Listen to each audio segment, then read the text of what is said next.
Continuamos conversando con Betsabe Marciani sobre la universalidad de los derechos humanos y la diversidad cultural. Betsabe, ¿cuál es la naturaleza de los derechos humanos? Algunas corrientes, sobre todo las naturalistas, han señalado constante y frecuentemente de que son derechos naturales, ¿no? Es decir, que provienen de la naturaleza humana, y la naturaleza humana pues, se vincula a la madre natura.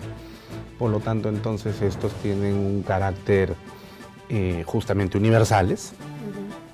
Segundo, absolutos, ¿no? Y tercero, incuestionables, infranqueables. Pero este concepto metafísico per se es cuestionado por importantes intelectuales, uno de los cuales es uno de tus sagrados también, que es Paulo Flores de Arcáiz, ¿no?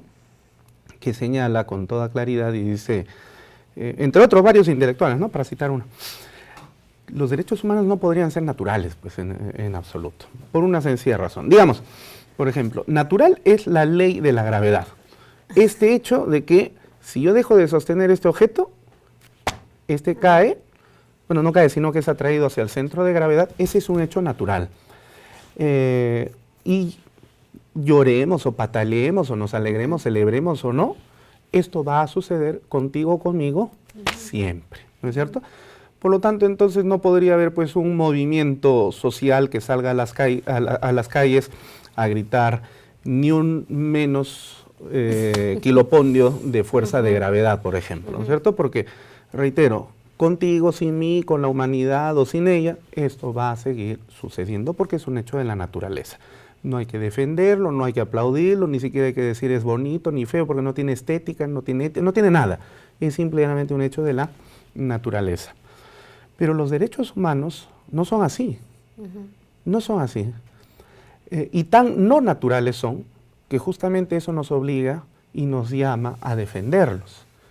Porque si fueran naturales, entonces, así como tú y yo nos cruzamos de brazos y vemos cómo cae este objeto por la fuerza de gravedad, pues también tendríamos que cruzarnos de brazos y ver cómo opera naturalmente la vigencia de los derechos humanos. Pero tú sabes de que eso no es así, sino que más bien tenemos la obligación de defenderlos para evitar de que por ahí algún nuevo dictador se atreva o pretenda siquiera a violar los derechos humanos de las personas. En consecuencia, lo que los derechos humanos son derechos civiles, que son, a diferencia de cualquier otro derecho que tiene y del que goza cualquier persona, son unos muy especiales derechos civiles que deben elevarse a una categoría bastante superior, y esa categoría es a la que llamamos de derechos humanos, y tenemos una responsabilidad tú, yo, el Estado y todas las personas de defender permanentemente para garantizar su vigencia y constituirse en esa línea precisamente de la que tú hablas, que es el mínimo ético en su contenido para poder lograr que los seres humanos vivamos en cierta armonía. ¿Qué opinas tú sobre la naturaleza de los derechos humanos? ¿Compartes en este punto con Flores de Arcáiz? Yo particularmente esa es mi posición. ¿Cuál es la tuya? Sí, yo creo que a estas alturas del partido es muy difícil sostener una tesis justnaturalista, salvo que claramente uno tenga una visión religiosa, por ejemplo. En ese caso, obviamente que sí, la Iglesia la tiene y se basa en una creencia, en una ley divina, en fin, ¿no? Pero es claro que los derechos son resultados de logros culturales, de luchas, además, de revoluciones incluso, ¿no? De luchas sociales más generales o más pequeñas. Ahora mismo vemos a muchos grupos pugnando porque se reconozca una serie de derechos, minorías LGTBI, en fin, ¿no? Que se van además dando en el tiempo, claro, porque siempre nos dicen que son naturales, te los reconocen, siempre han existido. Bueno, en términos reales, no, siempre han existido, mentira, claro. ¿no es cierto? Y hace 50 años nada más... La mujer no tenía el derecho al voto, por ejemplo. Exacto, y menos nos cuestionábamos si un transexual podía pedir el cambio de sexo. O sea, era inimaginable. Así Hoy es. nos cuestionamos eso, nos preguntamos si es un derecho o no. Claro, ¿no? porque es propio del momento histórico que estamos Exacto, viviendo. por lo tanto, claro, sería muy ingenuo pensar que están ahí, digamos, escritos en piedra, ¿no? Para toda la eternidad. O en el mundo de las ideas de Platón. Exacto, exacto. Dicho esto, sin embargo, es que son meros hechos, digamos, que responden a las contingencias históricas, porque esa sería una forma de verlo. Yo creo que tienen digamos, esto debe verse desde dos dimensiones. Uno, reconocer que claramente son logros culturales, pero dos, que su fundamentación es moral, ¿no? Es decir, que dados esos logros, o eso que consideramos logros culturales, podemos argumentar moralmente, de forma suficientemente convincente, por qué deben estar ahí, y por qué son valiosos, y por qué los debemos reconocer. Si no, cualquier cosa sería un derecho fundamental. Claro. ¿No? Exacto. Por eso lo que dice Flores de Acá es que tiene razón, ¿no? Pensamos que derechos fundamentales son precisamente lo más valioso, son las cosas más valiosas. No cualquier cosa puede ser un derecho fundamental. Y en ese sentido tienen una dimensión histórica, pero tienen una dimensión justificativa también. Pero hoy día parecería que sí, cualquier cosa se quiere elevar a la categoría de derecho fundamental, ¿no? Por ejemplo, yo me acabo de enterar, y esto en una entrevista que le realicé a Diego García Sayán en este mismo programa de televisión, cuando señalaba que la Corte Interamericana ha indicado de que el derecho al matrimonio es un derecho fundamental. Entonces, yo le pregunté, ¿el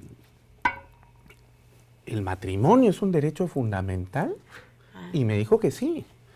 ¿No? Entonces, esto realmente para mí ha sido una novedad. El Tribunal Europeo ha dicho que no. Y el Tribunal Interamericano. El Tribunal Europeo ha dicho que, por ejemplo, en el caso de personas del mismo sexo, se les tiene que dar algún tipo de reconocimiento, pero que no necesariamente tiene que ser el matrimonio, con lo cual, claro, rebate la idea de que sea un derecho fundamental, ¿no? Pero es que, claro, porque el matrimonio, bueno, pues es un derecho, las personas si quieren se casan o no. Esto no limita en absoluto a formar familias. Yo creo que el derecho fundamental en todo caso es el derecho a hacer una familia, que es otra cosa totalmente distinta, pero el matrimonio es una institución civil, ¿no? Es una institución a la que uno accede o no.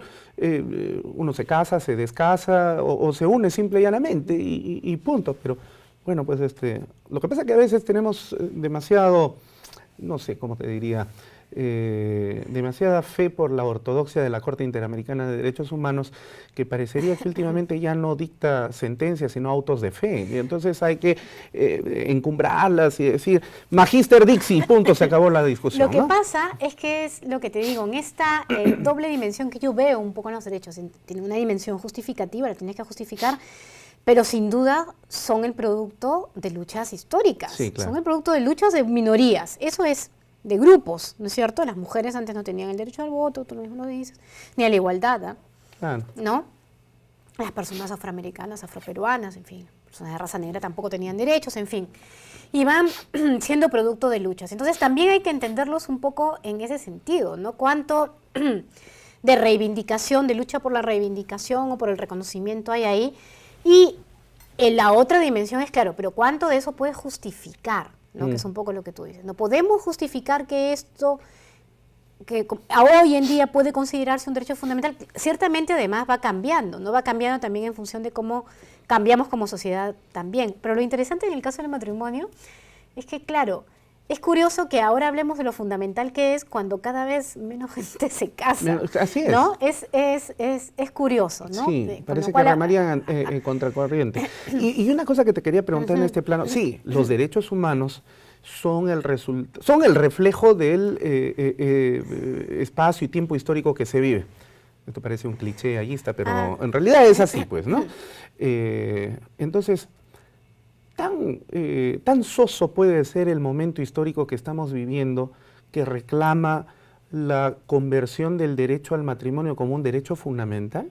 O sea, estamos viviendo una época de tanta oquedad espiritual, ética, moral e incluso intelectual, que si mañana se me ocurriera, por ejemplo, formar un movimiento yo creo que podría hacerlo. De personas que pensemos que tenemos el derecho de casarnos con un árbol. ¿No? Okay. Yo quiero casarme con un árbol porque es mi derecho humano. Y te movilizo a 100 personas que creen como yo. ¿Y por qué no van a creer como yo? Si han habido personas que han creído como los niños de Dios, ¿te acordarás de ese movimiento? Claro. ¿No? Donde había que tener relaciones sexuales con el gurú para poder llegar a Cristo. ¿Por qué no me van a creer a mí de que yo tengo el derecho humano de casarme con un árbol y vamos a formar el movimiento Homo Naturalis de Lima? ¿Qué te parece? Bien. Por ¿Tan eso, huecos estamos? No, yo creo que no, y por eso yo creo que la segunda dimensión, que es la dimensión justificativa, es la que se tiene que aplicar en ese caso. Ya. Mi impresión es que, claro, detrás de la demanda del matrimonio, en realidad lo que tienes es una demanda por la igualdad, ¿no? Digamos, lo que te dicen es, si somos sujetos de derecho iguales, entonces deberíamos tener la posibilidad que tiene cualquier persona heterosexual de contraer matrimonio. Creo que viene por ahí. Ya. No es la lucha tanto por el matrimonio, porque además, como tú dices, lo decía algún catedrático allá en España, ¿no? Es curioso, acá hacen tanto problema con el tema del matrimonio homosexual cuando, lo decía en Sorna, ¿no? Cuando más bien deberíamos agradecerles porque son los únicos que ya se casan en España, ¿no? Es verdad, o sea, con una institución que de pronto cada vez es... Una institución burguesa que cada vez ha venido menos. No, pero claro, en algunas sociedades además la gente se casa muy poco, ¿no? Pero lo que hay en el fondo es una reivindicación por la igualdad. Y si es así, entonces, ¿cómo contrastarla con el ejemplo que tú pones? Bueno, eventualmente ahí lo que uno diría es, podrías estar incurriendo en una falacia de falsa analogía, porque no es lo mismo casarte con un árbol que no es un sujeto de derecho que casarte con alguien que es un sujeto de derecho. Bueno, y si estuviera en el Ecuador, donde la naturaleza tiene derechos. Por eso, ahí también tenemos que, y volvemos al tema del multiculturalismo, que eventualmente discutir qué consecuencias trae que tú reconozcas, no me imagino, que tú reconozcas que, por ejemplo, la naturaleza tiene derechos, ¿no? ¿Qué consecuencias va a traer eso? ¿O es simplemente algo, bueno, ingenuo, qué más da, lo aceptamos? Hasta si lo aceptamos, ¿qué consecuencias va a traer? ¿No? Por eso todo lo deberíamos poder pasar por el filtro de la justificación. Entonces, en resumen, yo creo que los derechos, sin duda, son logros culturales, por decirlo de algún modo, producto de luchas culturales, ¿no? Poder también, sin duda, es poder, pero cuya fundamentación requiere una justificación moral, razones justificativas, ¿no? Eso es. Ahora, ¿cuánto tiene que ver aquí la acción pública para poder impulsar estas ideas de derechos humanos? Bueno, el nivel de reconocimiento, yo me imagino, ¿no? La legitimidad. ¿En qué sentido? O sea, mientras más gente crea en lo que se está procurando reivindicar, entonces mayor peso va a obtener el reclamo. Pero no necesariamente, porque entonces ahí entramos nuevamente, esa es una de las cosas que se ha discutido con el tema del matrimonio, de las uniones de hecho de personas del mismo sexo. Bueno, acá hay el filtro de la legitimidad democrática. El problema con eso es que, claro, si todo lo vas a pasar por el filtro de la legitimidad democrática, entonces en la Alemania nazi, digamos que la mayoría de la gente estaba de acuerdo en un momento determinado con que se hiciera lo que se hizo. Entonces también, claro, el argumento democrático que puede ser bueno en ciertas ocasiones podría ser una falacia también en otros, ¿no? Pero yo no entiendo a la democracia como la dictadura de la mayoría, ¿no? Sino más bien al sentido de cuánto beneficia a la sociedad. Ok, pero entonces lo que tienen que hacer es oponerme razones. Me dan razones y entramos en una discusión que ya será otra discusión sobre el tema del matrimonio de personas del mismo sexo, por ejemplo, donde diremos, no es solamente que a la gente no le gusta, es que te pueden dar argumentos para decirte por qué no. ¿Cuáles son los argumentos? Si tú me dices el argumento del árbol, yo te diré, esa es una falacia de falsa analogía, ¿no? No es lo mismo casarte con un árbol que con una persona, pero me puedes seguir dando otros argumentos y entonces entramos en un ejercicio de argumentación, que es, creo yo, el filtro que debe estar detrás y que está detrás del hecho de que los jueces, por ejemplo, reconocen a veces principios implícitos, ¿no? Exacto. Ya. Para los televidentes, la palabra falacia, que a veces se malutiliza en algunos discursos como si fuera un sinónimo de falsedad, no lo es, porque hay falacias que pueden ser verdaderas, pero que finalmente no dejan de ser falacias. Una falacia no es otra cosa más que un razonamiento lógicamente inválido, ¿no? Así que entonces no confundir falacia con falsedad, y eso es a lo que se refiere precisamente la doctora Marciani. cuando califica el ejemplo que le he dado del árbol. Pero podría ser una falacia, pero la idea esta que tú le insertas de las razones a los otros argumentos contrarios, podrán tener argumentos, pero parece que carecerían de moral. ¿Qué es la moral?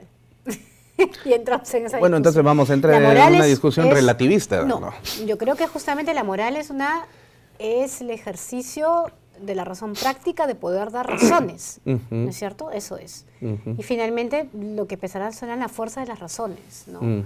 Pero la razón de quién, pues ese es el punto, de los grupos que son minoritarios, se hacen llamar de minoría, pero que empujan y se ponen en primera fila a patadas y codazos y tienen unos bombos que hacen sonar con ruido estridente, con mucha bulla. Lucha por reivindicación y puede estar equivocada, pero si tienen razones, las razones pasan el filtro, lo que te digo, es un ejercicio de argumentación, ¿no?